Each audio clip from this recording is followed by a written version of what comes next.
Do you have a blog? Are you a blogger?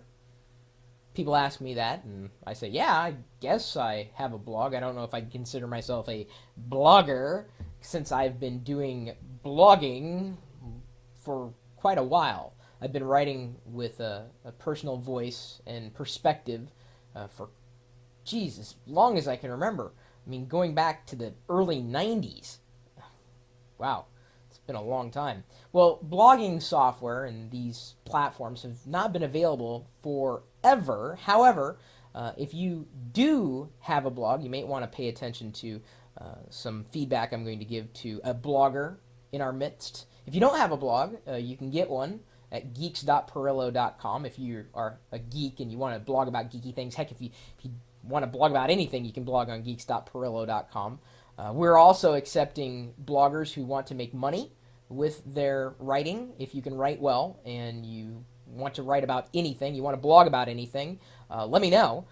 We are accepting these types of applications. We're using geeks.pirillo.com as a farm team of sorts, so you can participate there, or drop me a line, chris@pirillo.com, if you want to make money from blogging on lockergnome.com, which is the blog network that I've had running for quite a while. So yeah, I've got my blog at chris.pirillo.com. I also have a MySpace blog, although I just kind of push all the videos that we do into my MySpace blog. I've got other blogs that I've set up, but really my primary blog is chris.pirillo.com, which of course I encourage you to visit and leave comments in, and that's kind of related to the question at hand submitted by Lisa Lee from lisa-lee.com. And that, you know, the little minus sign, that dash. You don't actually spell out the word dash. It says, "Hi, Chris. Just wondering, what does blogging mean to you? To me, I blog to share my thoughts or latest internet finds, and I really like to get feedback and a sense of community. Without it, I personally don't see the point in blogging. Maybe I'm wrong. But I feel I may as well blog in a paper journal as I used to before the days of the internet. I'm just getting very disheartened over the lack of feedback I get over at LiveJournal and my own site. I've already stopped blogging over at my site because I was tired of expecting comments that never come. Without them, I have no idea what my readers are thinking. Are they shy? Bored? Do they think I'm stupid? Lol." I had to say that out loud there. She lolled.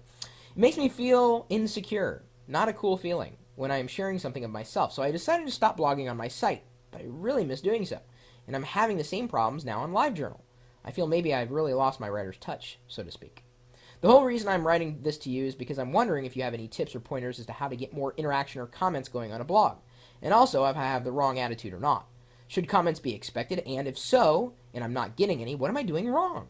Maybe I just need to get more of an audience. Thanks for listening. Just in case, this would be a good topic on a future video so that others having the same issues can be guided." Well, Lisa, you bring up good points. It's disappointing to create something and then get no feedback from it. There have been plenty of times I've posted a blog post and have received no feedback whatsoever, and I've poured my heart and soul into a post, and nothing comes back. And doesn't make any sense to me, really. I mean, I thought it would warrant some kind of discussion. Well, here's the thing. There's a lot going on the internet these days, and a lot of people are blogging. They have their own blogs. Some people have more than one blog. I'm guilty of that. So, if we're not publishing, what are we doing? Well, potentially we're commenting. You know, my number one suggestion for people who want to get more comments on their blog, more flow to their blog, is to participate in other people's blogs. That's really what it's about. You know, if you get out there and you participate, people are going to become more and more aware of you and the things that you're doing. And that doesn't always do the trick, because there are many times that I'll visit, you know, a friend's blog, sometimes even yours, and read it, but not really feel compelled to comment. I don't really have anything to add. Comments are not a measure of success in my book, and I don't think they should be a measure of success in anybody's book. You blog for your own reasons, and if that's just to, you know, share your thoughts, share your experiences, share your creations, whatever. If that is what you want to get from it, then you're always going to be successful. But if you really rely on comments to feel validated, then you're going to face, it's an uphill battle. because there are a lot of blogs, a lot of places on the internet where you can leave comments. And how many blogs do you read that you don't always comment on? And maybe you comment on every blog post that you read. Well, wow, that is pretty amazing. I know I don't do that. I might comment on 5% of the blog posts that I read. I love reading comment feeds because once the original post has been made, commenters can come in and support or argue against a point or set of points or whatever that had been made in the original post.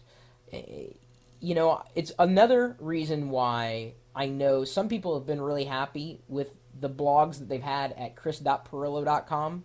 I'm sorry, that's my blog. You can't blog there, but you can blog at geeks.pirillo.com for one reason. It's a targeted audience. It's a huge audience. We're coming upon 7,500 registered geeks right now, and we haven't been open for much longer than a month's time. So if you blog there about a topic that is near and dear to another geek's heart, the chances of someone commenting are pretty high. And not only might they leave a comment, or you might leave a comment in their blog post or forum post, that kind of interactivity is cyclical. You leave a comment somewhere, someone's going to check out your profile, read what you've done, see what you've done, possibly participate in what you've done, and it grows like that. A blog is just one component of this, right? You've got a blog, okay. Well, on geeks.pirillo.com, or maybe another community website that you belong to, not only has a blog, but maybe forums, a place where you can upload photos, videos, all this interactivity going throughout the site. A blog is just one of those tools inside this greater umbrella of experiences. MySpace works the same way.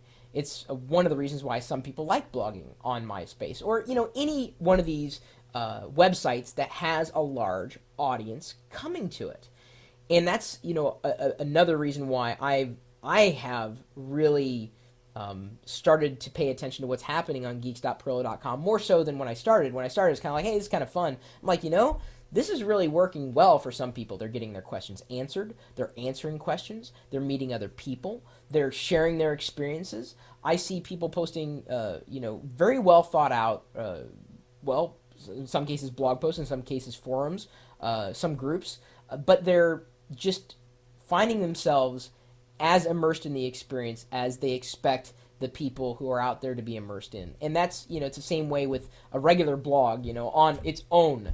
But you got to think of it that way. Imagine if a visitor comes to a website and only has one chance to interact, and that's just a very passive medium. Even leaving a comment isn't truly interactive. There's really a dialogue that's siloed in one particular site versus one particular blog versus a community construct where you've got a variety of these places where people can interact, whether it's your audience or another audience. So this is one of the reasons why I know a lot of people, I keep listing off these reasons. It's just kind of like me explaining what's in my head. One of the reasons, another one, sorry, that some people have started to not just blog, but also participate in forums and make their own forums, and then, above and beyond those things, just bringing a lot of interactivity to their particular passions. I also mentioned at the beginning of the video that LockerGnome.com is open for people who want to make money from blogging in a legitimate fashion. We essentially split certain ad revenues, not all ad revenues, that run through the system and basically do a shared license on the content that you post. And that has worked out quite well for people who have been blogging on LockerGnome. And I know that some people are actually in the chat room who have blogged on LockerGnome. And LockerGnome itself, LockerGnome.com, has been around for a while. Starting to really look for more serious bloggers, no matter the topic. In fact, if you have nothing to do with tech, awesome. I'd love to see non-tech blogs running on LockerGnome. The more, the merrier, because, variety is the spice of blogging. And I love spice, not too much spice. I mean, it's spicy enough, but not like, burn the tip of your tongue spice, but more like, that's very flavorful spice. Anyway, there are plenty of places where you can blog. If you intend on staying in your own domain, then you have to start thinking about where you're interacting with other people beyond your own domain. It's one of the reasons why I'm everywhere on the internet. You have to be these days, because everybody is everywhere. I almost said everywhere, which is everywhere everybody is. Everywhere.